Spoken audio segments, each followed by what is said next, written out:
Hello there and welcome to day 3 of this video blog of my weekend at the Scarlet Hotel in Newquay.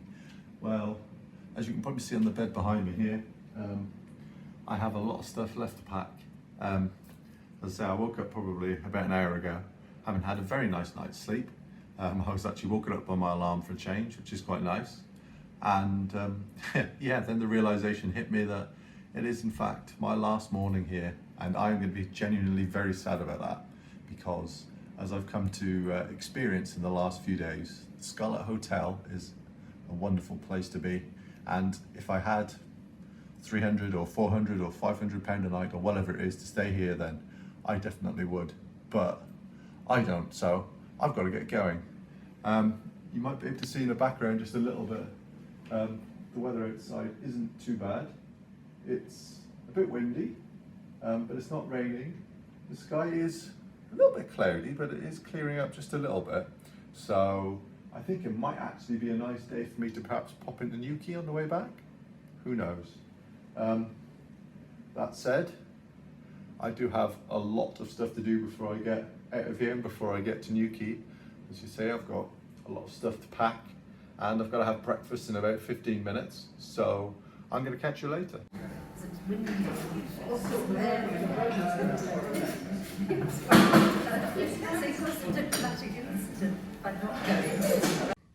Okay, here we are then. Sad to say that it is actually time to go. My bag is all packed and just over there. I've had an amazing time. I don't really know what else to say really. For a hotel that is £300 or £400 a night probably, I have not been disappointed at all. It's not going to be very often in my life. I don't think I'm going to be able to experience a hotel or like this, and certainly not going to be able to experience the cliff-top hot tubs and the beautiful scenery and the sort of the massage journeys in the same area. But I'm very happy that I've been here, and I can wholeheartedly recommend this place for anyone who does have the kind of money and who fancies a weekend away to really relax and really get to de-stress after the long weeks of work that we all do in our lives. So I'm very sad, but I now have to go. So I'm going to check out, get to the car. I'm going to pop into Newquay on the way back and see if we can find anything interesting there. And then I'll hit the road back to Bath, back to Radstock, and I'll probably give you a final review of the hotel. So see you later. Okay, very sad faces right now. I have to leave, it's time to go. I am outside by my car. In the background there, you can just about see the entrance to the hotel and very restricted parking on the other side. But again, I've enjoyed my time here so much. I've just checked out and got my bill of extras that I had during the weekend, stuff that sadly wasn't covered by my initial voucher. So I've got a bill for £49.50 for various drinks and bits and pieces that I've ordered over the weekend, but I don't regret one thing. So, with a big sad face, it's time to say goodbye to the Scarlet Hotel. So, maybe I'll be back soon. Okay, so it's 20 minutes later. I'm now in Newquay and it is absolutely pissing down with rain. It's windy. So, I'm going to go and have a look and see what I can find to do. But I don't think there's going to be a lot. I don't think I'm going to be here for a long time today. Everyone loves to come behind the seaside in Cornwall, and everyone seems to love the seaside here in Newquay, though it's a little bit wet. That's a little bit cold for the seaside today. As you can see, the wind is pretty strong, the rain is pretty heavy, and at this point there aren't a lot of people on the beach behind me. But the reason I stopped here, I wanted a video here, is behind me, sort of up in that direction there, you can see there's actually a little mini sort of suspension bridge, kind of like in Bristol, but a teeny tiny little version of Brunel's suspension bridge, which seems to be joining that house from the mainland, that house which is out on the rock there, which is pretty cool. Other than that, I've managed to get down to the beach in Newquay, as you can see. I've had a walk down the high street. I did actually pick up some stuff at works on the way past, but high streets, it is largely a British high street with some pasty shops and some street shops. There's not really an awful lot of difference between it and many other things. There's lots lots of chain stores that you see pretty much on every other British high street. So Newquay High Street, not that different to the normal one. However, I have seen signs for a blue reef aquarium, so I am trying to find that, which is why I'm down here at the minute. I was told it was this way, but who knows? Anyway, just to prove that I'm not being crazy and I'm not seeing bridges everywhere. And we're now down a little bit closer to the bridge, the suspension bridge that separates that one house from the main one. You can see it just in the background there. It's pretty impressive. I don't know what it's like in winds like these, which I guess they get quite a lot of cold, but if someone's living there, then I guess it must be alright, so there we go. And it seems I wasn't being lied to. There is in fact a blue reef aquarium here right on the seafront, not too far from the beach at all. So let's go inside and see what it's like.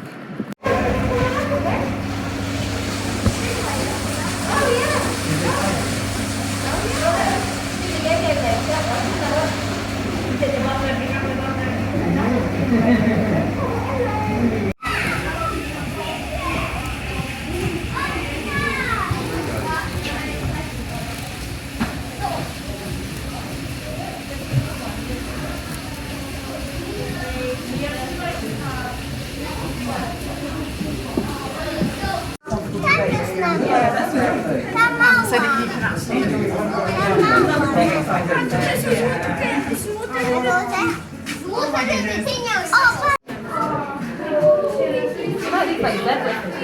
cool, aren't they? Lion fish, apparently.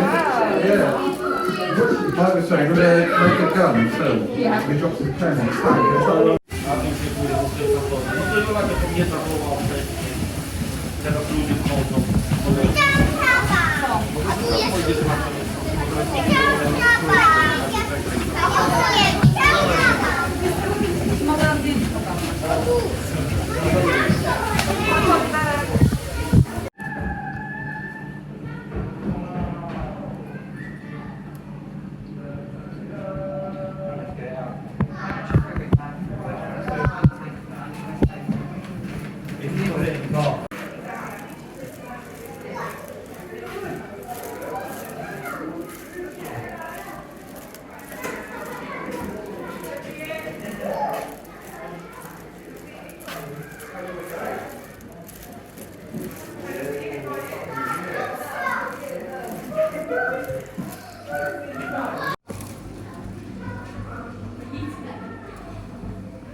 That was probably about as standard an aquarium as you can get. There's your normal collection of fish, your clownfish, starfish, all those kinds of things. There's nothing really that exciting to see there, but that said, it's always an aquarium, it's good, it's always good to see those things. So yeah, I'm happy with that. So let's see what else there is in the video. There are many things that you can criticise the southwest, that you can criticise Cornwall and Somerset for, but rugged, beautiful, intense scenery is definitely not one of them.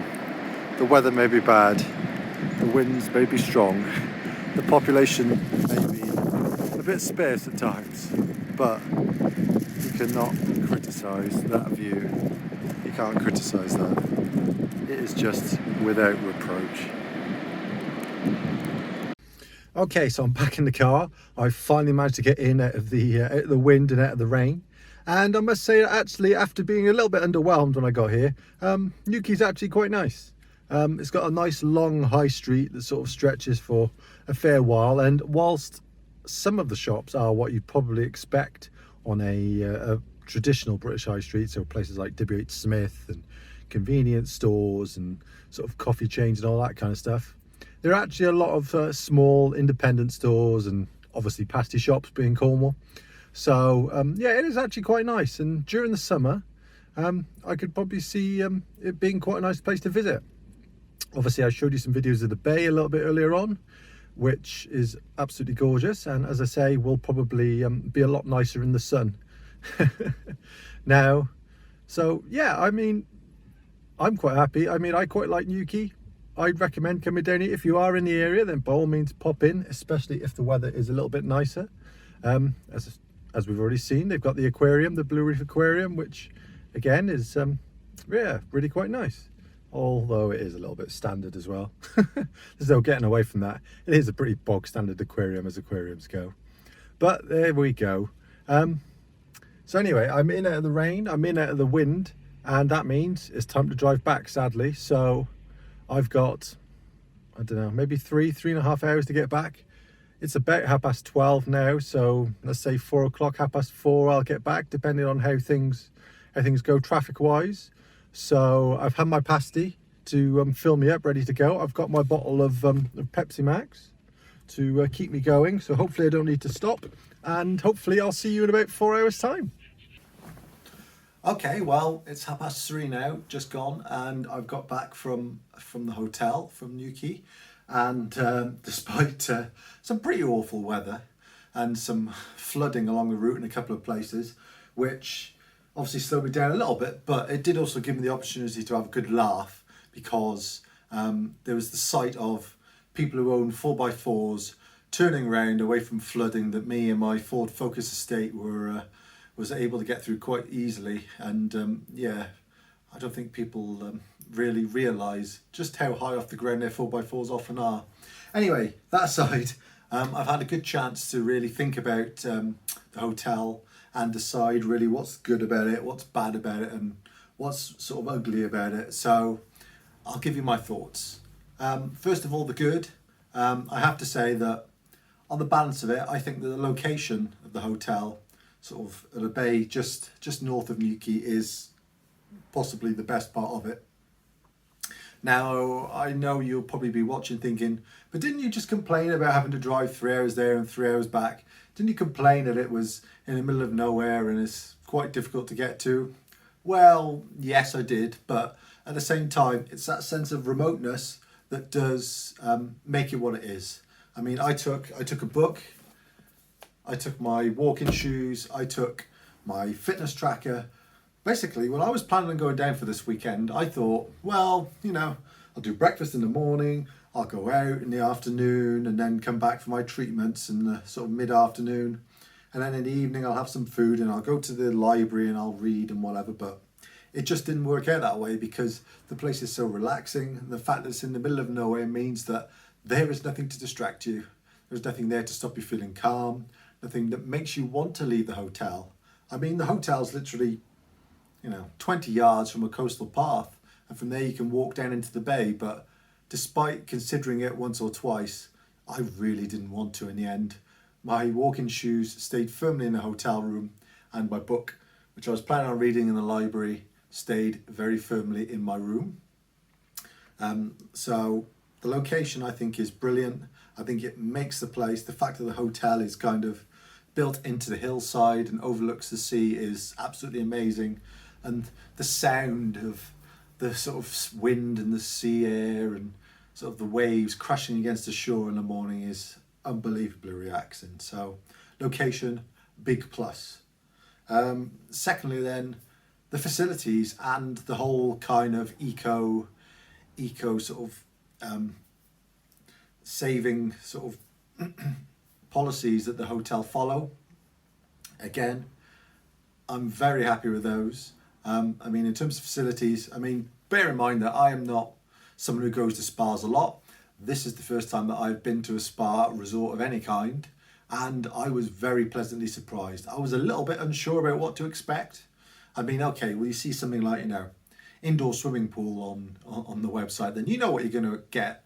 You're getting a swimming pool, you're getting a square rectangular hole of, water in the ground that you can swim in. But like things like the massages, I mean, the massage, it's not just done in a room, it's done in a room that's been draped with sort of sheets or whatever from the ceiling, kind of like a sort of, like a tent in the middle of the desert, like a boudoir almost.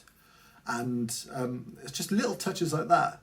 But I mean, it's everything there is so self-contained. Obviously, you've got the indoor, the outdoor pools, but you've got relaxation rooms you can go to.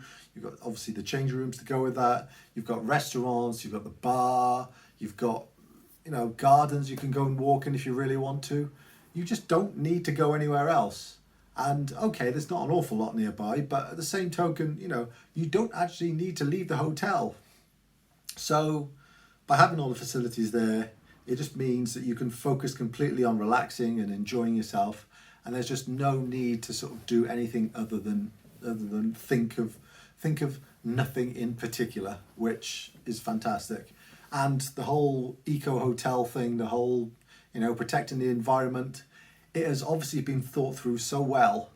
I mean, I was thinking about it last night when I was in bed, because, you know, when you have dinner in a restaurant, you can see on the menu that everything is locally sourced. It's Cornish crab, it's, you know, sort of fair trade cola and all this kind of stuff. You know, it's all been done very, very, very sort of, you know, sensitively to the environment.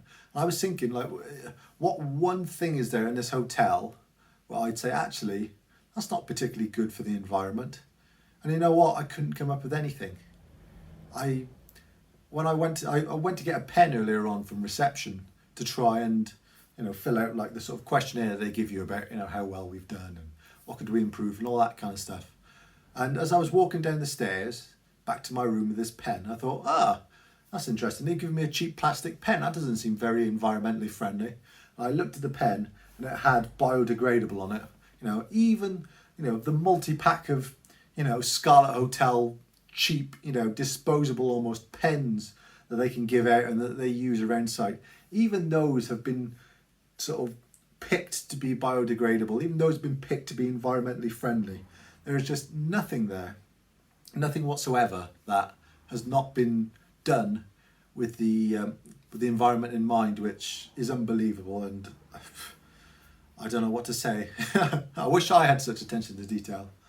The next thing, number 3, is the staff.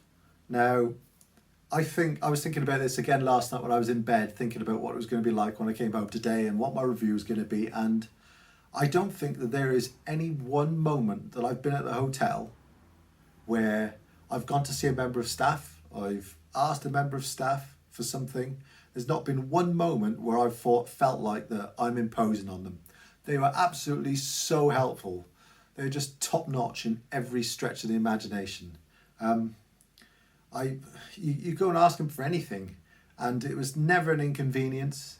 They'd never sort of, you know, try and fob you off with an answer. I went to ask the one receptionist where something was, and rather than just saying, okay, well, it's down the stairs and take a left and then take a right or whatever, she actually took me down there. It's just the level of detail that they go to. There's no sort of, you know, there's no little task that goes, you know, left just in case it might go wrong. When I booked into the indoor pool for yesterday, again, I asked if I could book it, and the lady didn't have the sort of booking schedule with her. So she said, okay, well, what time would you like? And I said, okay, well, 11:15. And she said, okay, well, what I'll do is I will check it on the system. If I can book you in for 11:15, I will. I won't leave you a note on your door or anything. So if you get back to your room and there's no note on your door or no other indication, then assume that you are in for 11:15 tomorrow. But if I have to book you in for any other time, then I will leave you a note. So, you know, the amount of time that she would have had to spend to go back, sort out the booking stuff, and then write a note, and then walk down from reception to my room, and then leave that note there, and then walk all the way back up. You know, you wouldn't get that in a travel lodge. You wouldn't get that in a Premier Inn. You know, in those sorts of places, you get treated very much as not an inconvenience. It's probably unfair, but, you know, people want to do things as quickly as they can because they don't feel like they're valued by their bosses. They're not getting paid much. So, you know, anything that they can do to make their day a little bit better, to save a bit of time, they do.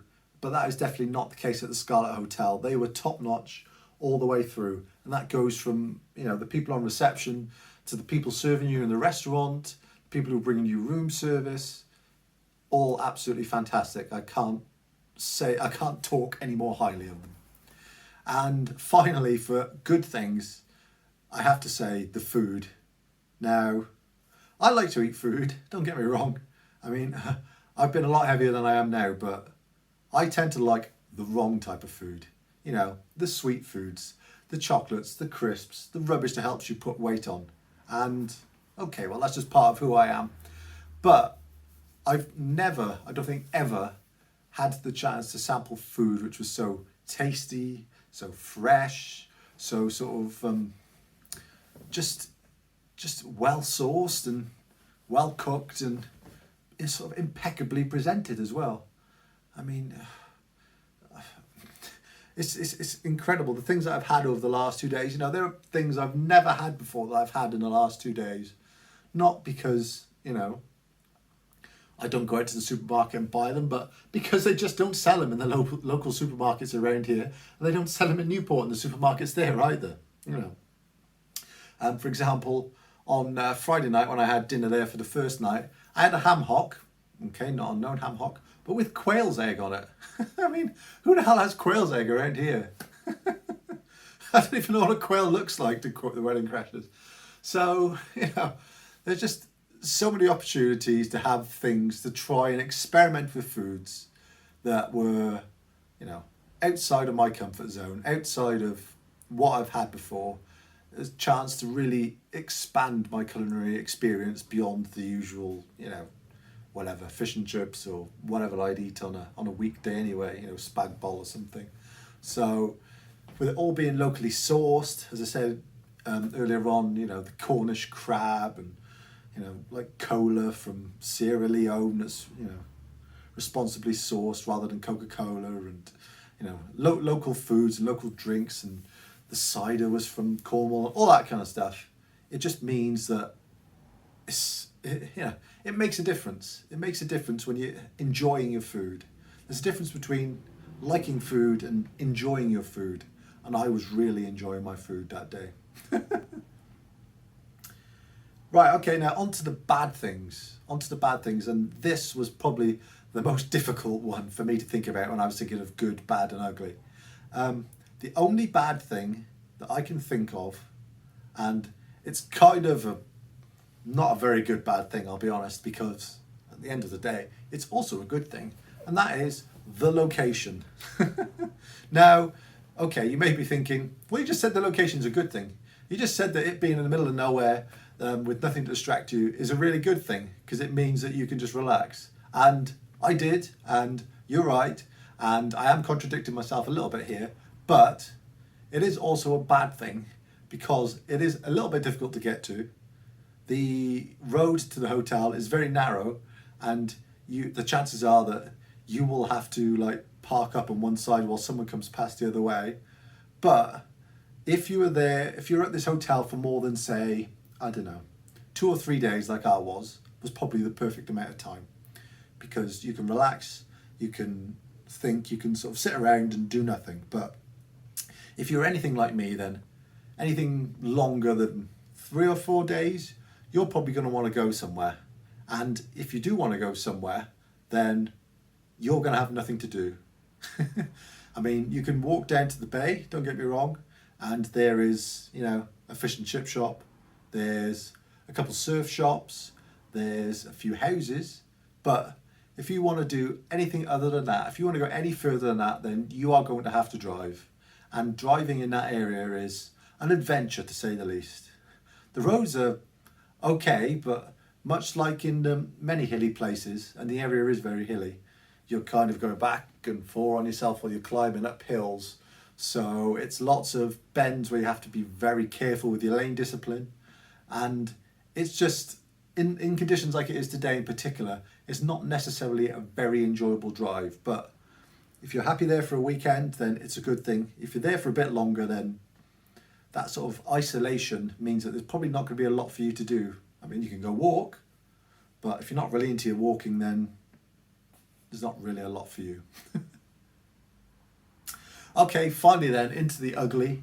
This was a bit easier to decide rather than the bad, because it was the only thing that I really didn't like about the hotel, and it's not necessarily the fault of the hotel itself, it's just the fact of where it is, and that is the parking. And the parking, I'll be honest, is pretty bad and it is pretty ugly. Now, as I've already said in the last section, the sort of location where the hotel is on a very narrow lane, and there are other houses sort of just either side of the road, and it is pretty much a single track lane all the way up to the hotel.